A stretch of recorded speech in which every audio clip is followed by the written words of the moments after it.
আসসালামু আলাইকুম। Digital marketing ধারাবাহিক ক্লাসের আজকের পর্বে আমরা জানব ডিজিটাল মার্কেটিং কি, কেন করবেন ডিজিটাল মার্কেটিং। ডিজিটাল মার্কেটিং হচ্ছে এমন একটি মার্কেটিং সিস্টেম যা ডিজিটাল প্ল্যাটফর্ম ব্যবহার করে নির্দিষ্ট ব্যক্তি বা নির্দিষ্ট প্রতিষ্ঠানের পণ্য বা সার্ভিস তাদের টার্গেটেড কাস্টমার বা টার্গেটেড অডিয়েন্সের কাছে পৌঁছে দেওয়া এবং টার্গেটেড অডিয়েন্সের কাছে সেই প্রোডাক্টের প্রয়োজনীয়তা তুলে ধরা। তাই হচ্ছে ডিজিটাল মার্কেটিং। আমরা যদি আরেকটু সহজ করে স্পেসিফিকলি বোঝানোর চেষ্টা করি তাহলে হবে মার্কেটিং হচ্ছে এমন একটি সিস্টেম বা এমন একটি মাধ্যম যেখানে নির্দিষ্ট কোনো পণ্য বা সার্ভিস তার টার্গেটেড কাস্টমারের কাছে পৌঁছানো এবং এই সার্ভিস বা পণ্যের বিশেষ গুণাবলীগুলো তুলে ধরা, তা হচ্ছে মার্কেটিং বা বিপণন।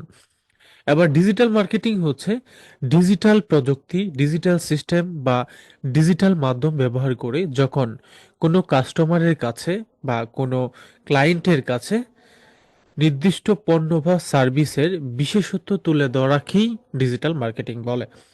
তাহলে ডিজিটাল মার্কেটিং এর ব্যাপারটা আশা করি আপনাদের ক্লিয়ার।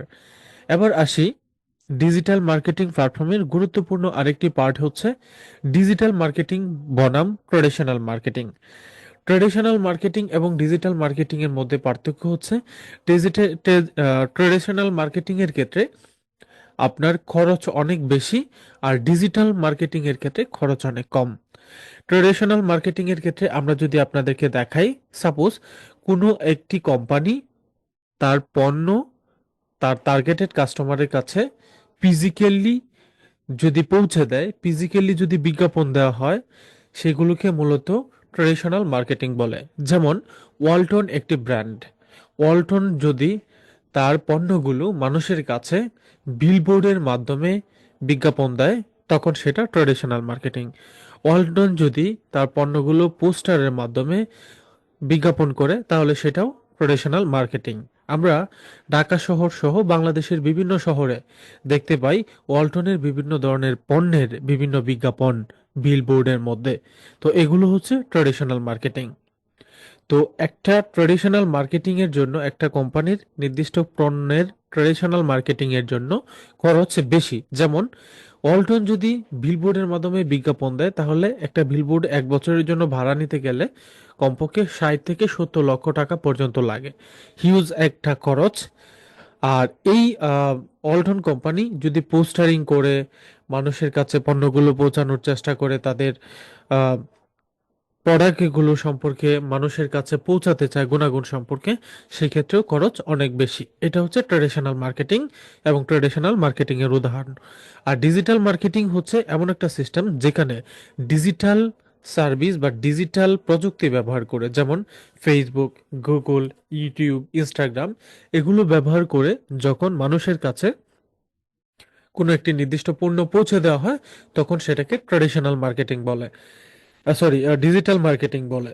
এবার উদাহরণ যদি দিয়ে দেখি তাহলে হচ্ছে, যেমন আমরা বিভিন্ন ধরনের রেফ্রিজারেটর, এসি অর্থাৎ অল্টনের বিভিন্ন প্রোডাক্ট আমরা ফেসবুক বুস্টিং এর মাধ্যমে যখন এই অল্টনের কাঙ্ক্ষিত প্রোডাক্টগুলো যারা ক্রয় করার মতো বা যারা ক্রয় করার সম্ভাবনা রয়েছে তাদের মাধ্যমে যখন ফেসবুকের মাধ্যমে বিজ্ঞাপন দেই, তাদের মাঝে যখন ফেসবুকের মাধ্যমে বিজ্ঞাপন দেই তখন সেটা হচ্ছে ডিজিটাল মার্কেটিং। তাহলে আশা করি ট্রেডিশনাল মার্কেটিং, ডিজিটাল মার্কেটিং ব্যাপারটা বুঝতে পেরেছেন।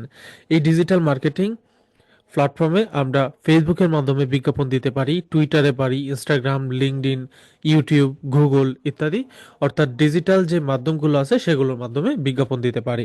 তাহলে আমরা এতটুকু বিষয় বুঝলাম ট্রেডিশনাল মার্কেটিং এবং ডিজিটাল মার্কেটিং এর মধ্যে পার্থক্য কি এবং দুইটা কি কি। এবার হচ্ছে টার্গেটিং অডিয়েন্স এবং কাস্টমার জার্নি, খুব গুরুত্বপূর্ণ একটা বিষয়। টার্গেটিং অডিয়েন্স কি? টার্গেটিং অডিয়েন্স হচ্ছে, ধরুন কোনো একটা বিজ্ঞাপন, সেই বিজ্ঞাপনটা হচ্ছে এসি বিক্রি করবে।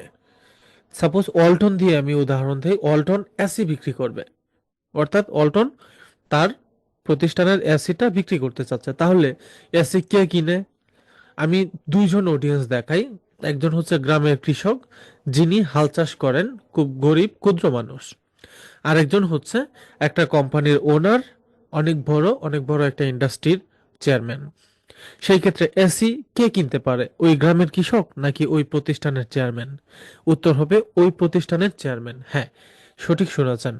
তো এইখানে অডিয়েন্স নির্ণয়ের ক্ষেত্রে যখন ডিজিটাল প্ল্যাটফর্মে এসি বিক্রি করার জন্য ফেসবুকে একটা ক্যাম্পেইন রান করা হবে, তখন এই এসি ক্রয় করবে কারা তাদেরকে সিলেক্ট করতে গিয়ে আমরা বা ডিজিটাল মার্কেটাররা সিলেক্ট করবে একজন কোম্পানির ওনার, ইউনিভার্সিটির প্রিন্সিপাল, তারপর হচ্ছে হাসপাতালের প্রধান নির্বাহী। এই যে পদবিগুলো আছে সেই সমস্ত মানুষগুলো কি করবে, এসি কেনার সম্ভাবনা রয়েছে। তাই ডিজিটাল প্ল্যাটফর্মে এই সমস্ত মানুষদেরকে এসির বিজ্ঞাপনটা দেখাতে হবে, দেখানো হবে, এতে অল্প খরচে খুব দ্রুত মানুষের কাছে পৌঁছাবে এবং ক্রয় করার একটা সম্ভাবনা থাকবে। আশা করি এই বিষয়টা ক্লিয়ার। আর ফিজিক্যালি তো অনেক বেশি খরচ এবং টার্গেটেড অডিয়েন্স নির্ণয় করাটাও কঠিন। তাহলে আশা করি আপনারা এতটুকু বুঝতে পেরেছেন যে অডিয়েন্স বিশ্লেষণ ব্যাপারটা কি, অডিয়েন্স কিভাবে সেট করা হয়।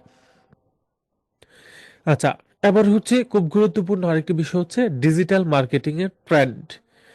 মানুষ কোন বিষয়টা নিয়ে, কোন প্রোডাক্টটা কেনার জন্য সবচাইতে বেশি আগ্রহী, এই কিওয়ার্ডগুলো রিসার্চ করে, এই ধরনের কিওয়ার্ডগুলো রিসার্চ করে, এই ধরনের কিছু প্রোডাক্ট রিসার্চ করে যদি কোনো ব্যক্তি বিজনেস করে, তাহলে তার বিজনেসটা অনেক দূর এগিয়ে যাবে।